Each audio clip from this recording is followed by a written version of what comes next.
Je voudrais remercier François Recanati de m'avoir invité et je vous remercie tous de venir ici, surtout avec la grève. Et je m'excuse par avance de vous lire en grande partie mon exposé, c'est pour avoir le français un peu plus fluide. OK. Voici quelques personnages de fiction de la littérature. Don Quichotte de Miguel de Cervantes, La princesse de Clèves de Madame de Lafayette, Anna Karenine de Tolstoï, Okonkwo dans Tout s'effondre de Chinua Achebe, Ama dans Fille, femme, autre de Bernardine Evaristo et Anjoum dans Le ministère du bonheur suprême de Arundhati Roy. De toute évidence, il y a des personnages de fiction. Pourtant, dire qu'il y a des personnages de fiction semble contredire la palissade selon laquelle les personnages de fiction n'existent pas. Comment peut-il y avoir des personnages de fiction s'ils n'existent pas? On a entendu une réponse du professeur Recanati il y a quelques moments. Je ne suis pas tout à fait d'accord avec lui. On aura un bon débat aujourd'hui. Okay. Comment penser à eux et en parler? Ça, c'est la question. Et aussi, quelle est la différence entre penser et parler de la princesse de Clèves, par exemple, et d'autre part, penser et parler des vrais individus de la cour royale d'Henri II? Par exemple, voici des images d'Henri II et de Diane de Poitiers, son amante, qui apparaissaient également dans le roman. Vous saurez un peu, d'après le cours de François Recanati, qu'il existe deux positions opposées concernant des personnages de fiction. Les antiréalistes disent qu'on fait seulement semblant ou fait comme si il y avait des personnages de fiction, c'est-à-dire dans tout le discours, pas seulement dans le discours fictionnel. Les réalistes prétendent que les personnages de fiction existent réellement, non pas en tant qu'êtres humains concrets, bien sûr, mais en tant que quantité littéraire abstraite, distincte des œuvres dont ils font partie, même s'ils dépendent des œuvres. Mais ils sont quand même distincts, des choses distinctes. Dans cet exposé, je commencerai par décrire les traits caractéristiques de la pensée et du discours sur les personnages de fiction. C'est ce qu'une théorie doit, à mon avis, expliquer. Ensuite, je vais esquisser l'approche que je préfère, qui est antiréaliste. Enfin, je soutiendrai que les énoncés métafictionnels ne nous donnent pas de bonnes raisons d'adopter le réalisme. C'est là où je ne suis pas d'accord avec François Recanati. Je me tourne maintenant vers une description de ces caractéristiques dont j'ai parlé. Okay. Le premier trait caractéristique renvoie au problème traditionnel de l'intentionnalité, c'est-à-dire le phénomène selon lequel on vise quelque chose par la pensée.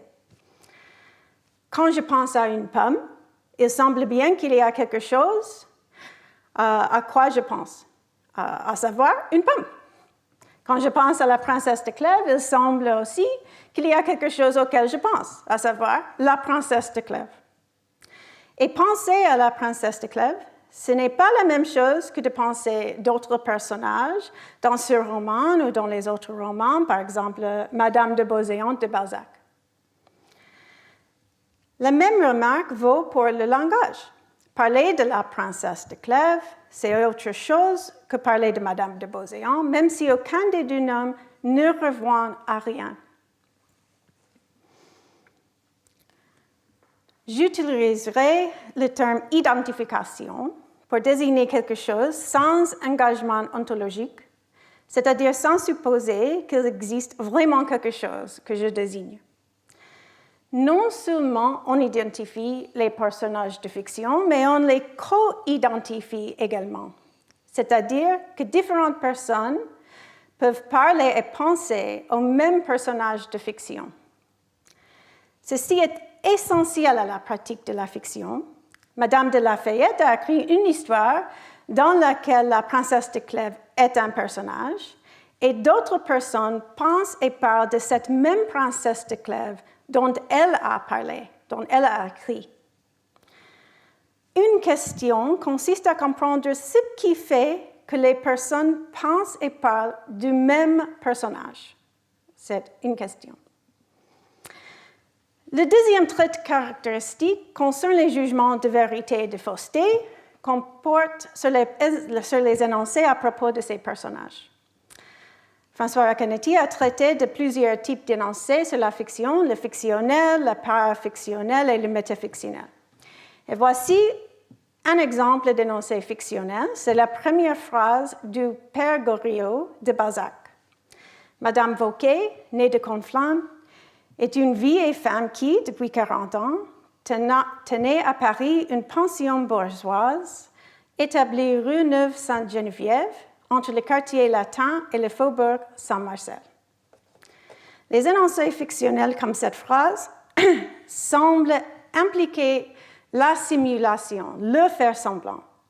En écrivant cette phrase, Balzac n'affirme rien d'aucun individu réel, car il sait que Madame Vauquet n'existe pas. Au lieu de cela, il fait comme s'il existe une telle personne, dans le but d'inviter ses lecteurs à l'imaginer. Le point de vue majoritaire, c'est qu'on ne juge pas les énoncés fictionnels comme vrais ou faux.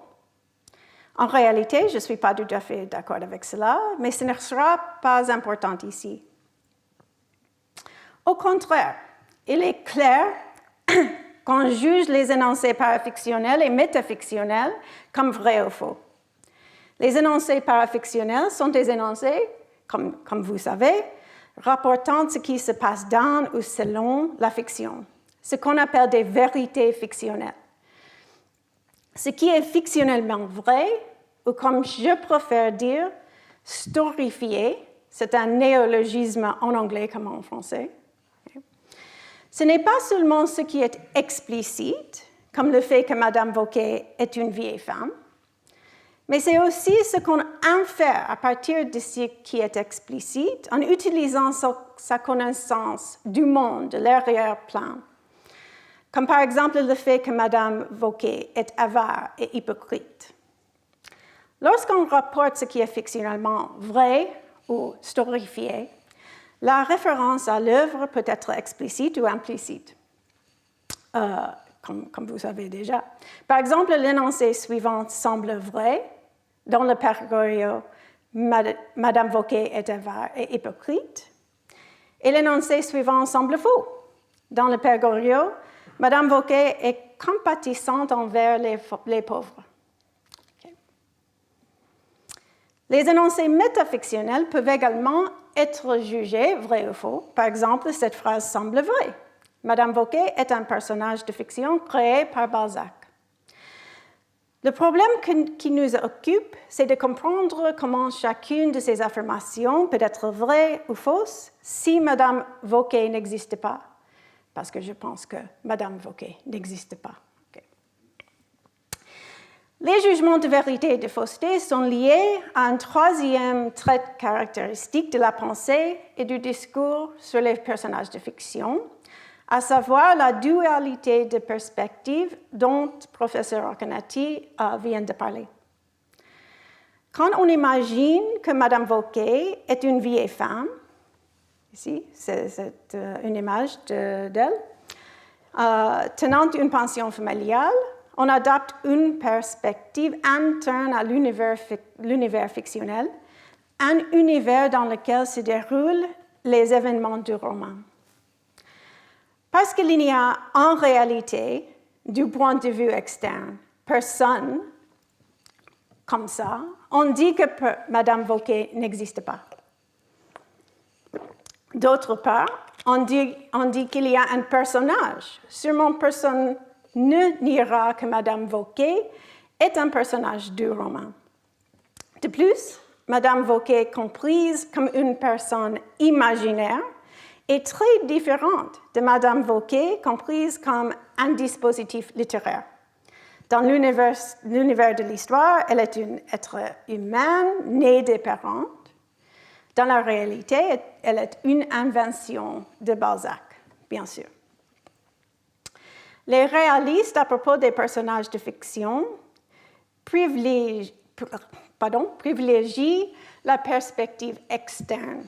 Ils considèrent que les énoncés métafictionnels concernant des objets littéraires concernent les objets littéraires abstraits, comme vous savez, de sorte qu'ils sont littéralement vrais ou faux. Cependant, les réalistes ont du mal à expliquer le point de vue interne. Balzac n'invite pas la lectrice à imaginer quoi que ce soit à propos d'un objet abstrait. C'est la raison que le professeur Recanati a choisi d'expliquer chaque genre d'énoncé avec une théorie différente. Les antiréalistes, quant à eux, privilégient la perspective interne à partir de laquelle on imagine simplement une vieille femme. Mais ils ont du mal à expliquer l'intuition que certaines de nos déclarations sur les personnages de fiction sont vraies sans équivoque. Désolée. Un dernier trait caractéristique de la pensée et du discours sur les personnages de fiction est la variété des inventions des auteurs. Les philosophes se sont presque exclusivement concentrés sur des personnes fictives bien individualisées et nommées. Mais une théorie des personnages de fiction, la métaphysique de la fiction, doit aussi reconnaître que les auteurs inventent bien plus que les personnages.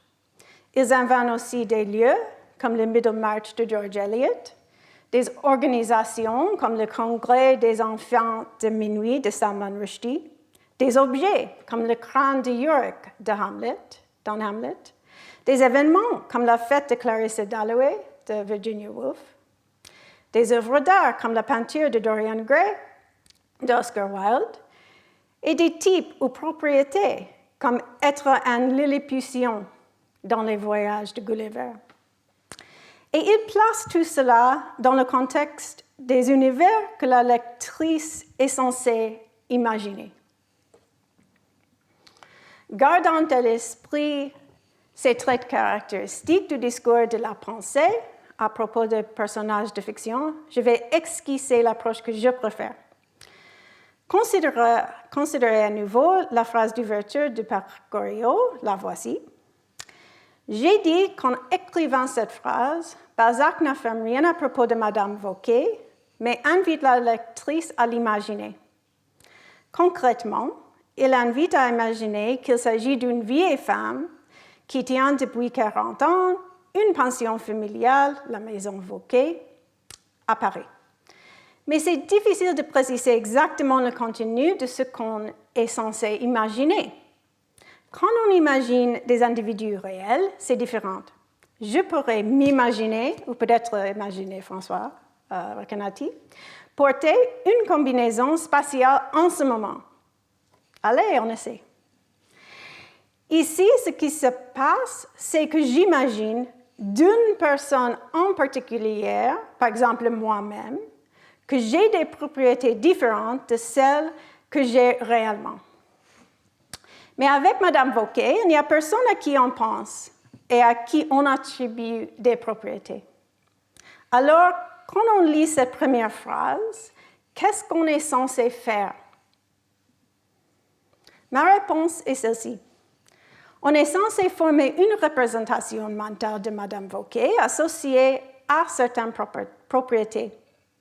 J'appellerai les représentations mentales qui concernent les individus, qu'elles existent ou non, des notions. Nous pouvons penser à une notion comme une sorte de symbole mental qui représente quelqu'un ou quelque chose en particulier. Mais c'est une erreur de se concentrer uniquement sur la façon dont on représente mentalement Madame Vauquet. Après tout, Balzac n'invite pas les lecteurs seulement à imaginer des individus spécifiques, il les invite à imaginer un monde, l'univers fictionnel. La notion de Madame Vauquet fait partie d'une représentation mentale plus large de l'univers fictionnel qu'on construit dans la lecture, qui inclut des représentations d'autres personnages de fiction, comme le Père Goriot, Eugène de Rastignac, Monsieur Vautrin, etc. Des maisons fictives comme la maison Vauquet, des choses fictives comme la médaillon du Père Goriot contenant les chevelures de ses filles. Parallèlement à cela, il y a des représentations des lieux réels, y compris les lieux reconnaissables à Paris, tels que la rue Neuve-Sainte-Geneviève, actuellement la rue Tournefort, le quartier latin et le faubourg Saint-Marcel. Comme je l'ai dit dans ma conférence la semaine dernière, je soutiens qu'en utilisant les noms de ces lieux réels, Balzac s'y réfère véritablement. Autrement dit, lorsqu'une personne lit une œuvre de fiction, elle construit une représentation mentale de l'univers fictionnel avec les représentations des choses qui sont fictives, mais aussi des choses qui sont réelles. Les psychologues de la compréhension narrative appellent cela un modèle mental ou un modèle de situation. Il s'agit d'une représentation mentale multidimensionnelle et dynamique des situations décrites par un texte, comprenant des représentations de personnes et des objets, de leurs propriétés et relations, des séquences d'événements, et ainsi de suite, qu'on met à jour au fur et à mesure de sa lecture. Selon les psychologues, les lecteurs construisent et conservent des modèles de situation dans la mémoire épisodique, la composante de la mémoire responsable du maintien des informations liées à des expériences particulières. Dans ce cas, l'expérience de lecture. Quand on pense à Madame Vauquet comme habitante de cet univers fictionnel, on pense à elle depuis la perspective interne. Mais même quand on imagine les événements du Père Goriot, on n'oublie pas que Madame Vauquet est fictive. Lorsqu'on commence à lire le roman, on reconnaît immédiatement que Balzac introduit un personnage de fiction. Ainsi, les notions de Madame Vauquet sont également associées à des informations qu'on peut appeler métafictionnelles. Une théorie bien connue en philosophie est qu'on conserve des informations sur les individus, y compris les individus qui n'existent pas, dans des dossiers mentaux, un point de vue que François Recanati a longuement élaboré et défendu. L'idée, telle que je l'utilise, est que lorsqu'on forme une notion de Madame Vauquet, on l'inclut dans son modèle de situation et, en même temps, on ouvre un dossier mental et on y met toutes les informations qu'on a sur elle. Nous pouvons interpréter les dossiers mentaux comme des moyens d'organiser des informations relativement stables sur un individu. Dans la mémoire sémantique, la composante de la mémoire qui conserve les informations factuelles et conceptuelles générales. Dans nos dossiers mentaux sur Madame Vauquet, nous incluons des informations métafictionnelles, par exemple qu'elle n'existe pas et qu'elle est un personnage de fiction créé par Balzac. À côté des informations fictionnelles ou parafictionnelles, par exemple, que dans le roman, elle est une vieille femme qui tient une pension familiale. Je reviendrai sur le rôle des dossiers mentaux lorsque je reviendrai sur la question des deux perspectives un peu plus tard. Mais avant ça, je veux aborder une question différente. Qu'est-ce qui fait qu'une notion ou un dossier mental concerne Madame Vauquet? Pourquoi est-ce une notion de Madame Vauquet en particulier plutôt que de Rastignac ou de Madame de Beauséant? C'est la question d'identification. rapidement, je pense que la réponse à cette question est la suivante. Une notion compte comme une représentation mentale de Madame Vauquet parce qu'elle est liée de la bonne manière à la représentation de Balzac du personnage. Je propose que nous comprenions l'invention d'un personnage comme suit.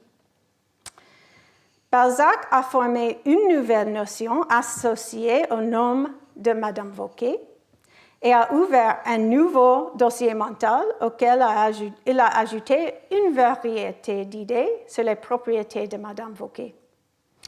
Il a déployé la même notion en introduisant le nom dans le Père Goriot. L'utilisation par Balzac du nom dans le roman est généralement interprétée comme une sorte de simulation ou faire semblant, comme j'ai dit. C'est-à-dire qu'il fait comme s'il y avait quelqu'un à qui il fait référence. Mais le propre dossier mental de Balzac sur Madame Vauquet inclurait l'information que Madame Vauquet n'existe pas, qu'elle est un personnage de fiction, qu'il a créé, etc. De cette façon, Balzac a initié une pratique qui consiste à utiliser le nom Madame Vauquet pour parler et penser au personnage. On participe à la pratique tant que ces notions et ces usages du nom se remettent à l'usage originel de Balzac dans le discours tant interne qu'externe. Cette pratique crée un réseau de représentation qui trouve son origine dans la notion de Balzac. Cela explique pourquoi différentes personnes peuvent parler d'eux et penser à la même Madame Vauquet que celle inventée par Balzac. C'est la co-identification. Elle participe à la pratique dont l'origine est la notion de Balzac. Cela explique aussi pourquoi identifier Madame Vauquet, ce n'est pas la même chose qu'identifier Rastignac ou Vautrin. Il existe différentes pratiques ou réseaux remontant à des origines distinctes, soit des notions différentes dans l'esprit de Balzac, comme j'ai dit, soit des représentations distinctes dans la fiction, selon les détails de la théorie, associées à des introductions différentes des noms. Nous pouvons déployer ce cadre pour expliquer le contenu qu'on imagine quand on imagine que Madame Vauquet est avare et hypocrite. Sans entrer dans les détails, qui sont trop compliqués pour l'instant, l'idée que je défends, c'est que l'on peut spécifier les conditions de vérité, les conditions qui décident si on dit quelque chose vrai ou faux, en termes de notion ou de réseau, c'est-à-dire la pratique initiée par Balzac. Il existe de nombreuses variantes de cette approche dont je viens de parler pour expliquer l'identification, la co-identification et le contenu qu'on imagine, ainsi que de nombreux détails que je n'ai pas abordés, tels que la manière dont ce cadre explique la co-identification entre différentes fictions. Je laisserai ces questions de côté pour une autre fois. Au lieu de cela, je veux me tourner maintenant vers la question de la vérité et la fausseté. Je commencerai par des énoncés parafictionnels, comme dans le Père Goriot, Madame Vauquet est avare et hypocrite, qui semble vrai, et dans le Père Goriot, Madame Vauquet est compatissante envers les pauvres, ce qui semble faux.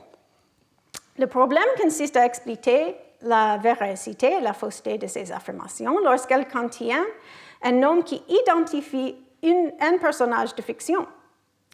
Dire que le nom fait référence à un objet abstrait n'aide pas, évidemment, je pense, car il n'est pas storifié, il n'est pas vrai dans la fiction, comme vous savez, qu'un objet abstrait est une vieille femme avare. Mais si le nom ne fait référence à rien, alors l'énoncé ne peut pas être vrai en vertu de l'attribution correcte de propriété à un individu.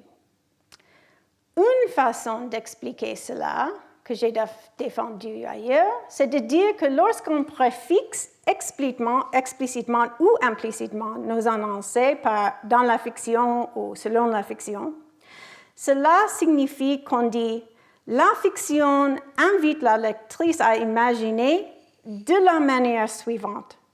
Et puis, ce qui suit précise la façon dont on est censé imaginer. Dans ce cas, il s'agit de déployer une notion de Madame Vauquet et de lui associer certaines propriétés. Cependant, cet appel au rôle du préfixe n'aidera pas avec d'autres énoncés liés aux énoncés fictionnels. Par exemple, « Je plains Anna Karenine ». Ce n'est pas vrai dans la fiction, parce que je ne suis pas dans la fiction. Madame Vauquet n'est pas aussi méchante que la marquise de Merteuil. La marquise de Merteuil est un personnage dans Les liaisons dangereuses de Pierre Chaudelot de Loclos. Où Édipe et Freud étaient tous deux dévoués à leur mère. C'est un exemple d'Anthony Everett. À la suite de Kendall Walton, les théoriciens du faire-semblant proposent une approche générale de tout discours du point de vue interne. Et dans cette théorie, les énoncés parafictionnels sont aussi du point de vue interne, il faut dire. Ces énoncés ne sont ni vrais ni faux. Ce sont des exemples de faire-semblant. Mais ils peuvent être utilisés pour affirmer quelque chose de vrai sur le monde. Voici comment. L'idée force de Walton, dont François Recanati a parlé, c'est que les œuvres de fiction sont des accessoires dans les jeux de faire semblant, tout comme une poupée est un accessoire dans le jeu de faire semblant d'un enfant. Les caractéristiques de l'accessoire autorisent généralement certains jeux et pas d'autres. Par exemple, un enfant pourrait faire semblant qu'une poupée est un marteau. Mais ce n'est pas à cela que servent les poupées. Les œuvres de fiction sont des accessoires dans les jeux d'imagination qui autorisent à imaginer leur contenu. Imaginer le contenu de l'œuvre, c'est participer au jeu. Par exemple, il convient d'imaginer que Madame Vauquet tient une pension familiale. Rien n'empêche d'imaginer qu'elle est banquière. Mais ce n'est pas vraiment ce qui est autorisé dans le jeu de faire semblant du roman de Balzac. Pour les mêmes raisons, il est tout à fait approprié dans le jeu de dire que Madame Vauquet tient une pension familiale, mais non qu'elle est banquier. Mais, et c'est l'idée importante, on peut utiliser des énoncés comme « Madame Vauquet tient une pension » pour faire plus que participer au jeu. On peut les utiliser pour rendre compte du contenu du roman. La clé, c'est de reconnaître ce qui est approprié dans un jeu dépend de certaines conditions dans le monde réel. Et en utilisant ces énoncés, en disant des choses appropriées dans le jeu, on peut parler des conditions réelles. Selon Walton, quand on dit « Madame Vauquet tient une pension », on indique que parler ainsi convient au jeu de faire semblant autorisé de le père Goriot. Mais ce genre de faire semblant est approprié en vertu des faits qui concernent ce que le roman invite à imaginer. Donc, il est vrai, il est un mouvement approprié dans le jeu à cause de la condition réelle que ça dit quelque chose de contenu de la fiction. Donc, on peut utiliser l'énoncé pour transmettre quelque chose de vrai sur le contenu de l'histoire. Si on ajoute le préfixe dans le père Goriot, qui n'est pas nécessaire, bien sûr, on précise que c'est ce qu'on fait. on dit un peu, Kendall Walton dit, c'est un peu comme une trahison de jeu, un peu. Oui, de dire explicitement dans le Père Goriot. Mais je pense que c'est seulement une façon de dire, c'est ce que je fais, je dis quelque chose pour transmettre quelque chose d'autre qui est vrai. De la même manière, les autres énoncés indiquent que parler ainsi convient à d'autres jeux de faire semblant, non officiels ou étendus. Okay? Il y a de différentes expressions pour cela. Par exemple, la vérité de Je plains Anna Karenine, ce n'est pas autorisé de jeu officiel du roman parce que je ne suis pas dans le roman, mais c'est un jeu reconnaissable qu'on joue avec le roman, de répondre avec les émotions. La vérité de Je plains Anna Karenine dépend de l'état affectif de locutrice. Il y a une condition réelle dont on peut parler en disant « Je plains Anna Karenine ». Et la vérité de Madame Vauquet n'est pas aussi méchante que la marquise de Merteuil, dépend des faits concernant l'interprétation comparative. Oui, encore une fois, on ne peut pas ajouter un préfixe dans la fiction parce qu'il n'y a pas de fiction avec ces deux personnages. On peut transmettre des vérités sur ces faits en s'engageant dans les formes pertinentes de faire semblant. Donc, on utilise le faire semblant comme un outil pour dire des choses de vrai. La spécification du contenu de ces faire semblants implique toujours, à mon avis, les notions des personnages dont on parle. Cela peut sembler, ça dépend de votre point de vue, être une bonne approche lorsqu'on parle et pense aux personnages d'un point de vue interne. Ça, c'est la raison pour cette théorie. Le point de vue interne. Mais qu'en est-il du point de vue externe? L'une des principales motivations du réalisme à propos des personnages de fiction est l'affirmation selon laquelle certaines déclarations sur les personnages de fiction sont littéralement vraies ou littéralement fausses. Ce sont les énoncés métafictionnels comme Madame Vauquet est un personnage de fiction, ou il y a de nombreux personnages de fiction, par exemple. Ces affirmations semblent sérieuses. Il ne semble pas qu'on participe dans un jeu de faire semblant quand on dit Madame Vauquet est un personnage de fiction. Selon les réalistes, le premier prédit une propriété véritable de quelque chose, être un personnage de fiction, et le second quantifie sur une véritable classe d'entité, c'est-à-dire les personnages de fiction. En fait, une grande partie de la traite du réalisme vient des énoncés métafictionnels. Mais je ne suis pas convaincue qu'il faille être réaliste pour expliquer ce genre de propos. Premièrement, même si les affirmations sont littéralement vraies, l'utilisation dans le langage ordinaire d'expressions comme « il y a » ne doit pas être lue comme engageante ontologiquement.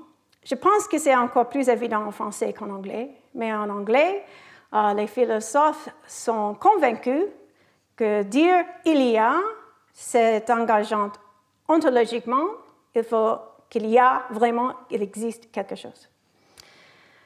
Mais on dit non seulement qu'il y a des personnages de fiction, mais aussi qu'il y a des choses qui n'existent pas. Il est incroyable, à mon avis au moins, que la vérité il y a des choses qui n'existent pas engage à l'existence de quoi que ce soit. il n'est pas non plus évident que être un personnage de fiction fonctionne comme un prédicat ordinaire. Le terme fictif, dans des expressions telles que détective fictif et mère fictive, semble être privatif, on dit, comme faux ou imaginaire. C'est-à-dire que l'expression, le terme, ça dit « il n'y a rien là », il n'y a rien dont je parle. La fausse monnaie, par exemple, n'est pas la monnaie, tout comme une mère fictive n'est pas une mère. Quoi qu'il se passe dans ces cas, et les explications de ces cas sont difficiles, les prédicats n'attribuent pas simplement des propriétés aux objets. C'est plus compliqué, je pense. En effet, dire que quelque chose est un personnage de fiction revient ordinairement à dire que la chose en question n'existe pas. C'est-à-dire que les représentations de la chose trouvent leur origine dans une œuvre de fiction. À vrai dire, tout se passe comme si être un personnage de fiction, au sens pertinent, impliquait non-existence.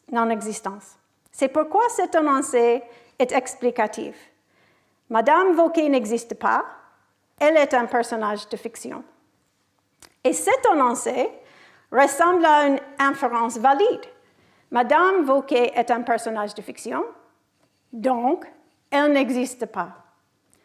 Frédéric Kroon, un philosophe de la Nouvelle-Zélande, décrit avec justesse que la phrase « d'être un personnage de fiction » est un moyen de caractériser la non-existence. D'autres exemples sont d'être un produit de l'imagination, d'être un postulat scientifique raté, une créature mythique, et ainsi de suite. Il faut ajouter, je suis d'accord que la représentation de Madame Vauquet, elle existe. Il y a une représentation de cette personne imaginaire. Mais ce n'est pas seulement une représentation dans laquelle les réalistes parlent, la plupart du temps quand même, et cela n'explique pas ces énoncés.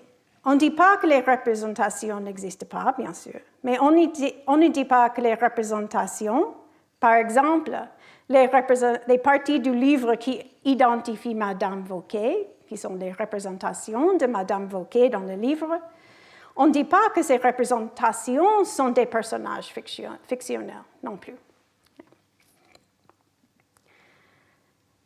La relation étroite entre fictionnalité et non-existence pose un défi supplémentaire au réalisme, puisque dans les positions actuellement représentées, comme la position défendue par professeur Recanati,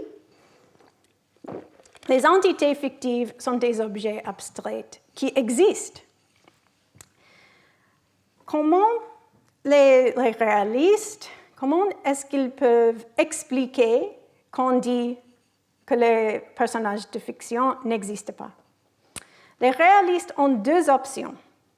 Ils pourraient dire qu'une phrase comme « Madame Vauquet n'existe pas » est littéralement fausse, même si on l'entend comme affirmant quelque chose d'autre qui est vrai, comme « Madame Vauquet n'est pas un être humain en chair et en os ». Ou, c'est l'autre option, il pourrait dire que « exister », le mot « exister », a une signification différente dans les énoncés métafictionnels que dans d'autres contextes. Dans les énoncés métafictionnels, on peut dire, cela signifie la même chose que ne pas être un objet concret. Même si dans d'autres contextes, cela signifie autre chose, à savoir qu'il n'y a rien de tel. Par exemple, si un philosophe, un métaphysicien, par exemple, dit « il n'y a pas de chiffres », donc il y a des philosophes qui nient l'existence des chiffres, où il n'y a pas de morale. Il y a ainsi des philosophes qui nient l'existence de morale. Elle ne nie pas ainsi que ces choses soient concrètes, ce qui est déjà évident. Elles ne peuvent pas être concrètes. Elle nie qu'ils aient la moindre réalité.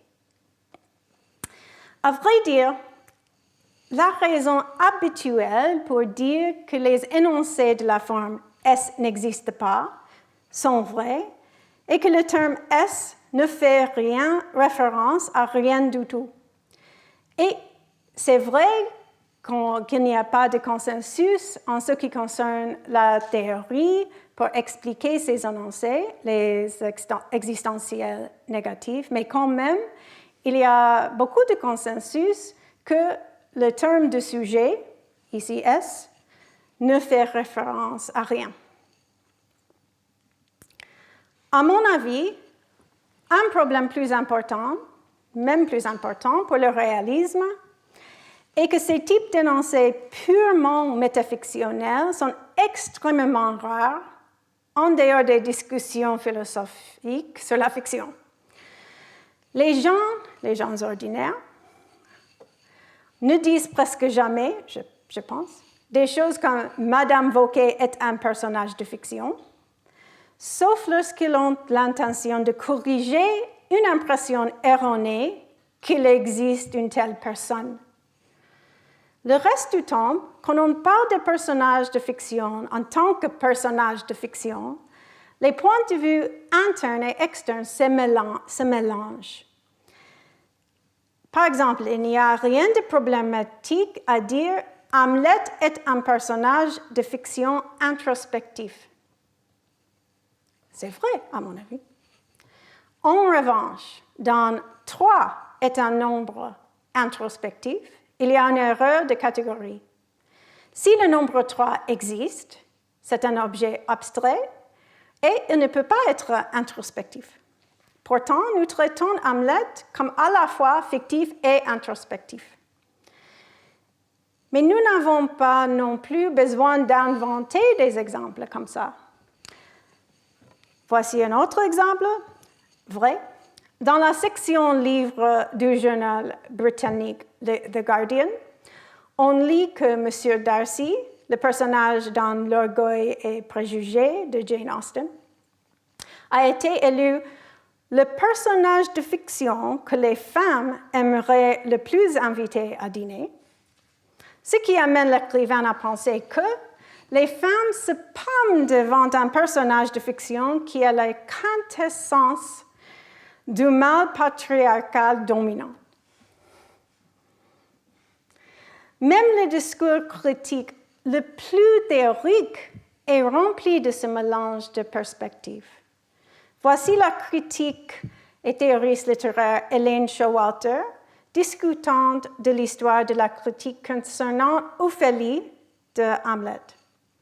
Il dit, pour la plupart des critiques de Shakespeare, Ophélie a été un personnage mineur insignifiant dans la pièce, touchante par sa faiblesse et sa folie, mais surtout intéressant, bien sûr, dans ce qu'elle nous raconte sur Hamlet.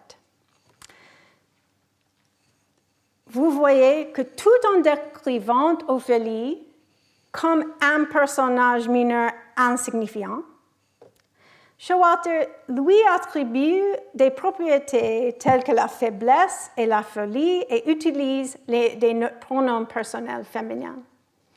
Donc, il traite Ophélie comme un dispositif littéraire en même temps qu'une personne, une femme. En d'autres termes, je l'ai dit, loin de sortir de du perspective interne, le discours critique se pose cette perspective. Adopter un point de vue externe sur un personnage, c'est au moins en partie réfléchir à la façon dont ce personnage fonctionne dans le cadre de la perspective interne.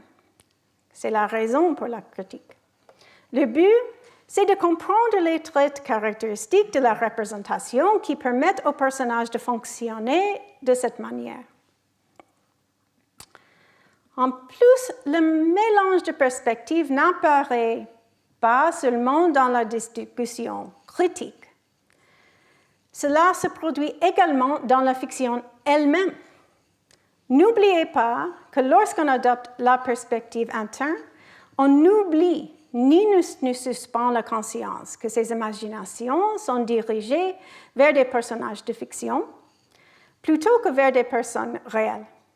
C'est pourquoi, je pense, c'est pour cette raison, parce qu'on n'oublie pas que les auteurs peuvent se référer à la fictionnalité de leurs personnages dans la narration, comme l'a expliqué François Recanetti la semaine dernière dans le cours. Voici un exemple tiré de l'histoire de Tom Jones de Henry Fielding, un roman britannique du XVIIIe siècle. Comme nous avons maintenant mis Sophia entre de bonnes mains, le lecteur, je comprends, se contentera de la déposer quelque temps et de s'occuper un peu d'autres personnages, et particulièrement du pauvre Jones, que nous avons laissé assez longtemps pour faire pénitence de ses infractions passées.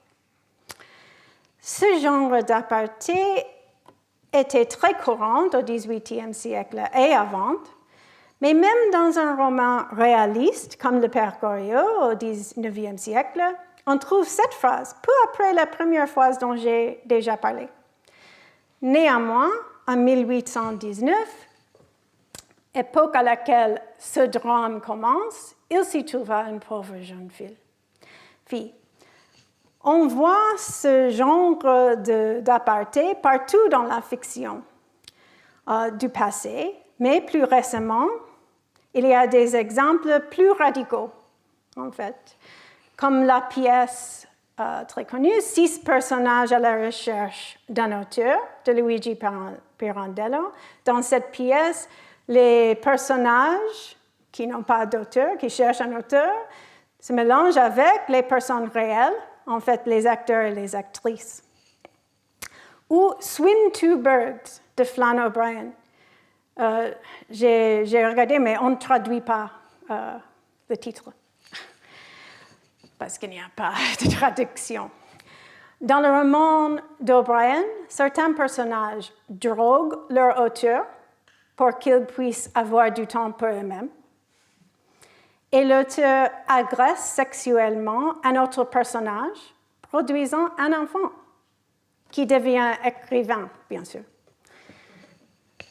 D'autres exemples incluent le roman de Jasper Fforde, dans lequel le détective humain Tuesday Next entre et sort des univers des divers romans, interagissant avec des personnages qui s'échappent occasionnellement dans le monde réel, ou Sarah et le lieutenant français de John Fowles, dans lequel l'auteur-narrateur entre dans la fiction lui-même pour réfléchir à la manière de terminer l'histoire. Donc, c'est familier, c'est un peu partout, ce mélange de perspectives, même dans le faire semblant de la fiction, même dans les énoncés vraiment fictionnels, il y a des choses métafictionnelles, ce mélange de perspectives. Dans tous ces cas, on pense au personnage de fiction à la fois comme dispositif littéraire et comme individu concret imaginaire.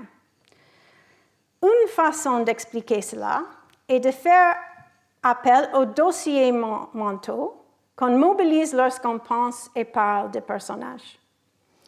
C'est la proposition de François Recanetti dans son article fictionnel, parafictionnel, métafictionnel, dont il a déjà parlé.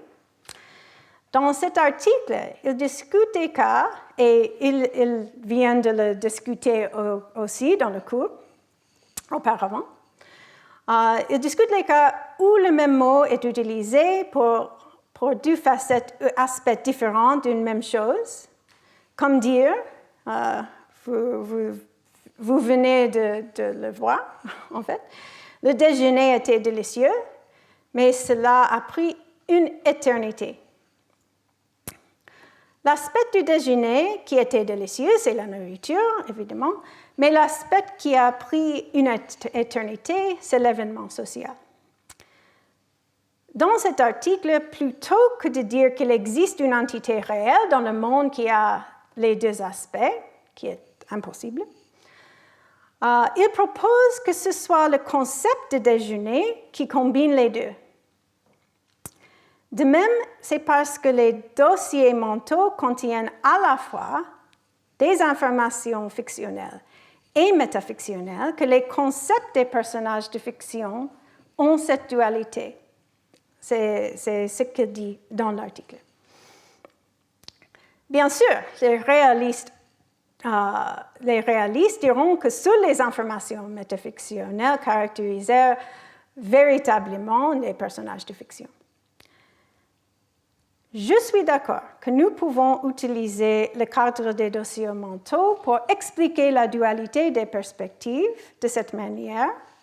Cependant, je ne pense pas qu'il s'agisse d'une explication suffisamment générale de cette dualité, par des raisons qui, je pense, exercent une pression supplémentaire sur le réalisme.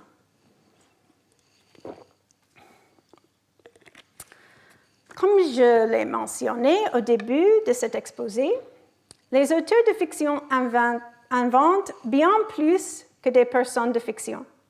Ils inventent aussi des lieux, des institutions, des objets, des événements, et ainsi de suite. Et ils invitent la lectrice à imaginer toutes ces choses au sein de l'univers de la fiction, dont le fond, j'ai dit, est le monde réel. Les lecteurs le font en construisant des modèles de situation dans leur imagination dont les personnages font partie. Voici le point important. On peut adopter différentes perspectives sur toutes ces dimensions de ce qu'on imagine, pas seulement sur des personnes fictives particulières. Considérez, encore une fois, la scène de Hamlet, dans laquelle Hamlet contemple le crâne de Yorick. Du point de vue interne, le crâne de Yorick est un crâne en os, exhumé par le fossoyeur de la terre, qui n'est que le sol dans un cimetière. Du point de vue extérieur, le crâne peut être interprété comme un symbole de la finalité physique de la mort, un dispositif pour préfigurer le destin de Hamlet lui-même, etc. De même, la terre dans laquelle il a été enterré symbolise la mélancolie de Hamlet. Dans la théorie des 4 humeurs, en vigueur à l'époque, le tempérament mélancolique était associé à l'élémentaire. Donc, les critiques littéraires, ils parlent souvent des références à la terre dans cette pièce parce que ça symbolise l'état mental de Hamlet. Et on peut faire des déclarations comme dans Hamlet, la terre est un symbole de mélancolie, ou le crâne de Yorick représente la finalité physique de la mort. On peut dire ces choses. Je pense qu'il est beaucoup moins tentant dans ces cas de dire qu'il y a des artefacts littéraires abstraits qui existent d'une manière ou d'une autre distincte de l'œuvre. La terre, qui fonctionne dans la pièce comme un symbole de mélancolie, n'est que de la terre ordinaire, pas la terre fictive, quelle qu'elle soit. De même, on peut porter un regard externe et interne sur les lieux réels où se déroulent les événements du roman de Balzac, le Père Goriot. Par exemple, on peut discuter, et les critiques le discutent, de la symbolique de la rive droite versus la rive gauche dans ce roman. Il n'est pas clair que les personnes aient des dossiers mentaux séparés pour tous ces différents aspects de l'univers fictionnel. Il semble juste que ce soit un fait à propos de la façon dont on comprend la fiction qu'on la voit sur 2 perspectives différentes. OK. Pour conclure, je ne nie pas que les réalistes aient des réponses assez critiques, mais je ne les trouve pas convaincantes moi-même. En tout cas, je pense qu'on peut expliquer les traits caractéristiques de la pensée et du discours sur les personnages de fiction sans recourir au réalisme. Il y aurait encore beaucoup à dire pour défendre cette position, ce que je n'ai pas fait ici, mais j'espère avoir donné quelques raisons en sa faveur. Merci.